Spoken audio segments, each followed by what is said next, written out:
राम राम जी सभी को। कैसे हो सभी? उम्मीद करता हूँ सभी ठीक होंगे, स्वस्थ होंगे। साथियों, आज हम जो क्वेश्चन करेंगे वो 2018 में हरियाणा पुलिस के पेपर में जो क्वेश्चन पूछे गए थे वो क्वेश्चन एक जगह कलेक्ट कर दिए गए हैं। ये क्वेश्चन आपको पीडीएफ की फॉर्मेट में मेरा टेलीग्राम चैनल है जीके बाई मंजीत सिवाल, वहाँ पर मिल जाएंगे। इन क्वेश्चनों को सोल्व करने से पहले दोस्तों मैं आपसे एक बात साझा करता हूँ। और कौन सी बात है साथियों? आपने पिछले 7-8 महीने से ये ज़्यादा चर्चा में सुना होगा। और क्या चर्चा में सुना होगा? काला पानी। साथियों, आपने ये नाम सुना होगा काला पानी। मैं बात कर रहा हूँ काला पानी विवाद की, ना काला पानी की सज़ा, जो कि अंग्रेजों के समय में जो यातनाएं जो सज़ा दी जाती थी उसे भी कहा जाता था काला पानी की सज़ा। लेकिन वो काला पानी की सज़ा जो थी वो भारतीयों को या किसी को भी सज़ा दी जाती थी उसको अंडमान में भेज दिया जाता था। तो वहाँ पर जो यातनाएं दी जाती थी, जो भेज दिया जाता था, वहाँ की जेल में डाला जाता था, उन्हीं को कहा जाता था काला पानी की सज़ा। लेकिन साथियों, ये काला पानी विवाद जो है इसी के साथ आपने नाम सुना होगा लीपुलेख दर्रा। लीपुलेख दर्रा आपने बहुत बार अखबार में पढ़ लिया होगा या न्यूज़ के अंदर सुना होगा कि लीपुलेख दर्रा जो है, इस लीपुलेख दर्रे से जो हम कैलाश मानसरोवर जाते थे तिब्बत में, कैलाश मानसरोवर, उसको जाने के लिए जो रास्ता है वो लीपुलेख दर्रे से होकर गुजरता है। एक और साथियों आ जाता है लिम्पिया दुर्रा। लिम्पिया दुर्रा साथियों, ये लिम्पिया दुर्रा जो है, ये तीनों नाम आपने अक्सर सुन रखे होंगे और कई दिन से लगातार थोड़ा सा चर्चा का विषय भी रहा था। ये काला पानी विवाद, लीपुलेखा दर्रा और लिम्पिया दुर्रा जो है, ये भारत और नेपाल के बीच विवाद का कारण है। भारत का किस देश के साथ? भारत का पड़ोसी देश है नेपाल, इसके साथ विवाद चल रहा है। और साथियों, विवाद का कारण किस प्रकार से ज्यादा बना है? वैसे तो विवाद बहुत सालों से चलता आ रहा था, लेकिन इस विवाद का कारण असल में निकल के कहां से आया? तो आप सब जानते हैं, वर्तमान के अंदर जो भी रूलिंग पार्टी है, वर्तमान में जो सत्ता में जो सरकार है, बीजेपी सरकार है या नरेंद्र मोदी की जो सरकार है, इस सरकार ने जो अपनी 17वीं लोकसभा के अंदर पूर्ण बहुमत से जो अपनी इसने बहुमत प्राप्त किया था, उसके बाद इसने जम्मू कश्मीर जो भारत का राज्य था और भारत के संवैधानिक इतिहास में साथियों ऐसा पहली बार हुआ है। और क्या पहली बार हुआ है कि कोई राज्य केंद्र शासित प्रदेश बन गया। केंद्र शासित प्रदेश से तो राज्य बहुत सारे बने हैं, लेकिन राज्य से केंद्र शासित प्रदेश जम्मू कश्मीर पहली बार बना है। तो जम्मू कश्मीर का विभाजन कर दिया, एक विभाजन करके जम्मू कश्मीर केंद्र शासित प्रदेश बना दिया और दूसरा विभाजन करके लद्दाख केंद्र शासित प्रदेश बना दिया। यानी जम्मू कश्मीर की दो फाड़ कर दिया, जम्मू कश्मीर के दो टुकड़े कर दिए और ये दोनों के दोनों केंद्र शासित प्रदेश बना दिए। दोनों के दोनों जो केंद्र शासित प्रदेश बने थे, 31 अक्टूबर 2019 से इन दोनों ने केंद्र शासित प्रदेश के रूप में काम करना शुरू कर दिया। और जैसे काम करना शुरू हुआ तो 2 नवंबर 2019 को एक नक्शा जारी किया गया था, भारत के द्वारा भी और नेपाल के द्वारा भी बाद में एक नक्शा जारी किया गया था। उस नक्शे में भारत ने इन तीनों को दर्शा दिया और नेपाल ने भी इन तीनों को दर्शा दिया, जो कि कुछ विवाद का कारण रहा था। साथियों, ये विवाद का कारण रहा था, तो अब चर्चा में क्यों है? मैं आज इसकी बात क्यों कर रहा हूं? साथियों, एक क्वेश्चन नोट करना कहीं पर भी कि विश्व का सबसे नवीनतम संविधान कौन सा है? विश्व का सबसे नवीनतम संविधान किस देश का है? नवीनतम संविधान जो है वो किस देश का है? तो साथियों, विश्व का सबसे नवीनतम जो संविधान है वो नेपाल का है। तो नेपाल का संविधान जो है वो विश्व का सबसे नवीनतम संविधान है।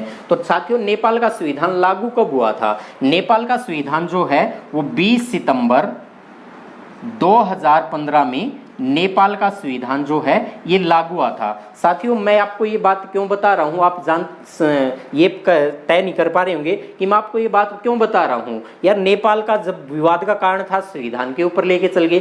साथियों, यही सबसे बड़ा कारण है। और आप जानेंगे कि 20 सितंबर 2015 को नेपाल का संविधान लागू हुआ। इससे पहले नेपाल में राजतंत्र था। नेपाल का संविधान लागू हुआ, इसे नेपाली कॉन्स्टिट्यूशन कहा जाता है, नेपाली संविधान कहा जाता है। नेपाल का संविधान को बने लगभग आज की तारीख में 9 जून आज की तारीख है और 2020 का साल है। 9 जून 2020 को नेपाल के संविधान को बने 5 साल हो चुके हैं। इस 5 साल के दौरान नेपाल के संविधान के अंदर केवल और केवल एक संशोधन हुआ है।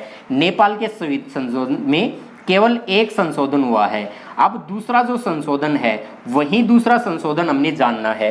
नेपाल के संविधान में एक दूसरा संशोधन होने जा रहा है, फिर हमारा क्या प्रभाव पड़ेगा नेपाल के संविधान में, चाहे 10 संशोधन हो साथियों, प्रभाव पड़ेगा हमारे भारत की राजनीति के ऊपर, इसका प्रभाव पड़ेगा भारत की विदेश नीति के ऊपर, इसका प्रभाव पड़ेगा। नेपाल की संसद में नेपाल का सेकंड कॉन्स्टिट्यूशनल जो अमेंडमेंट है, दूसरा संविधान संशोधन जो है वो रखा जा चुका है। और साथियों पूरी उम्मीद है कुछ ही समय बाद, कुछ ही घंटे के बाद, आज की तारीख 9 जून 2020 को नेपाल की संसद अपना दूसरा संविधान संशोधन जो है उसको पारित कर देगी। अगर नेपाल की संविधान ये दूसरा संविधान संशोधन पारित कर देती है तो फिर क्या बड़े परले हो जाएगी साथियों। परले तो कुछ नहीं होगी, लेकिन क्या होगा कि नेपाल की संसद जो दूसरा संविधान संशोधन पारित करेगी, इसमें काला पानी विवाद जो था, लिपुलेख दर्रा और निम्पिया दुर्रा जो है, इसको नेपाल का जो नया अब मैप जारी किया जाएगा, नक्शा जारी किया जाएगा, उसके अंदर इन सारी चीजों को दिखा देगी। नेपाल की सरकार अपनी जनता को दिखाना चाहती है कि ये जो तीनों नाम है ये नेपाल का हिस्सा है, ये नेपाल के प्रतीक चिन्ह के अंदर शामिल हो जाएगा। तो दूसरा संविधान संशोधन जो है, आज तक 70 साल से ज्यादा समय हो चुका है भारत को आजाद हुए भी, और भारत की आजादी के बाद नेपाल के साथ इतने कठोर संबंध कभी भी नहीं बने थे। अब सीधा सीधा नेपाल के साथ भारत का संवैधानिक टकराव होने जा रहा है। और आज की तारीख में अगर ये पारित हो गया तो क्या पारित होगा और कहां पारित होगा, पारित होने के बाद मैं आपसे चर्चा करूंगा। एक बार अभी भी कर लेते हैं, क्योंकि एग्जाम के अंदर साथियों क्वेश्चन पूछे जाते हैं। 2019 के अंदर पेपर हुआ था, एसएससी सीपीओ सब इंस्पेक्टर का जो पेपर था, एमटीएस का पेपर जो था, सीएचएसएल का जो पेपर था, और सीजीएल के पेपर में क्वेश्चन तरह तरह के बन के आए थे कि श्रीलंका में प्रांत कितने हैं, अरे भारत के पूछ ले, श्रीलंका का पूछ लिया। पाकिस्तान का संविधान कब लागू हुआ था, अरे भारत वाला पूछ, पाकिस्तान का पूछने लगा। नेपाल की संसद में कितने सदस्य हैं, भारत से मतलब बर्मा कब भारत से अलग हुआ था। तो इस प्रकार के क्वेश्चन अब आने लगे पेपरों के अंदर। तो मुझे उम्मीद है ये सारे फैक्ट जो है पेपर में जरूर देखने को मिलेंगे। तो साथियों इससे क्या प्रभाव पड़ेगा भारत के संविधान पर, और भारत की राजनीति पर, भारत की विदेश नीति पर, और नेपाल के संविधान के अंदर अगर बात किए तो नेपाल के संविधान में साथियों, मैं इसको थोड़ा सा रफ कर रहा हूं, आप थोड़ा सा ध्यान देंगे यहां। तो इसको मैंने रफ कर दिया एक बार। तो नेपाल का जो संविधान था, नेपाल का संविधान, इस नेपाल के संविधान के अंदर अगर बात की जाए तो भाग कितने हैं, तो साथियों नेपाल के संविधान में 35 भाग हैं, 35 भाग हैं, सॉरी ये लिख ही दिया, 35 भाग हैं। और नेपाल के संविधान के अंदर अनुच्छेद कितने हैं, तो नेपाल का संविधान जो है इसमें अनुच्छेद हैं 308।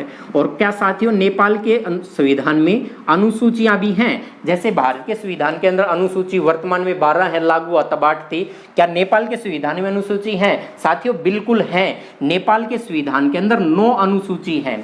अगर ये दूसरा कॉन्स्टिट्यूशनल अमेंडमेंट जो है, दूसरा संविधान संशोधन जो है, अगर ये पास कर दिया, तो दूसरा विधेयक अगर पास कर दिया आज मान लो नेपाल की संसद ने, तो ये होगा तीसरी जो अनुसूची है, तीसरी अनुसूची, इस तीसरी अनुसूची के अंदर संशोधन होगा। तो नेपाल के संविधान की तीसरी अनुसूची जो है उसके अंदर आज संशोधन होने जा रहा है। और मुझे पूरी उम्मीद है कि ये नेपाल की संसद इसको पार कर देगी, क्योंकि आप कई दिन से देख रहे हैं कि नेपाल जो है ये चाइना की गोद में जाकर बैठ गया है। और ऐसी स्थिति में ये तो स्वाभाविक है, वो संसद में कुछ ना कुछ तो करेगा, लेकिन संसद में कर सकता है, इनके ऊपर अपना एकाधिकार नहीं जमा सकता, क्योंकि ये सारा का सारा हिस्सा भारत के पास है और वर्तमान में भारत का इनके ऊपर अधिकार है। तो भारत ने नया नक्शा जारी किया था, उसमें भी इनको शामिल कर दिया था। साथियों अब आगे बात करते हैं, इसके अंदर और क्या हो सकता है। जब भी भारत के संविधान के अंदर कोई भी संविधान संशोधन विधेयक रखा जाता है, तो उस संविधान संशोधन विधेयक को जब भी पारित किया जाता है तो 2/3 यानी 2/3 बहुमत से पारित किया जाता है। यानी मेजोरिटी जो होनी चाहिए वो कितनी, 2/3 की होनी चाहिए। और 2/3 बहुमत से नेपाल की संसद भी इसको पारित कर देगी, क्योंकि नेपाल की संसद में भी 2/3 संसद बहुमत से ही पारित करने का प्रावधान है। तो साथियों इतने सारे ये फैक्ट थे और इनसे संबंधित कई क्वेश्चन पेपर के अंदर भी आएंगे। और मैं इन तीनों के ऊपर जल्द ही एक वीडियो लेकर आ रहा हूं, और वीडियो रहेगी करीब 30 से 40 मिनट की जो वीडियो रहेगी, उसमें हम एक एक एक बात को जानेंगे कि ये कारण क्या था, इसका कारण क्या है और ये क्या कारण है, और तीनों को लेकर वीडियो बहुत जल्द आपके सामने आ रही है। अब शुरू करते हैं 2018 के पेपर में जो क्वेश्चन पूछे गए थे उन क्वेश्चनों पर चर्चा करते हैं। तो साथियों पहला क्वेश्चन दे रखा है, आंतरिक ग्रह कहलाने वाले ग्रहों का समूह कौन सा था। आप इसका स्नैपशॉट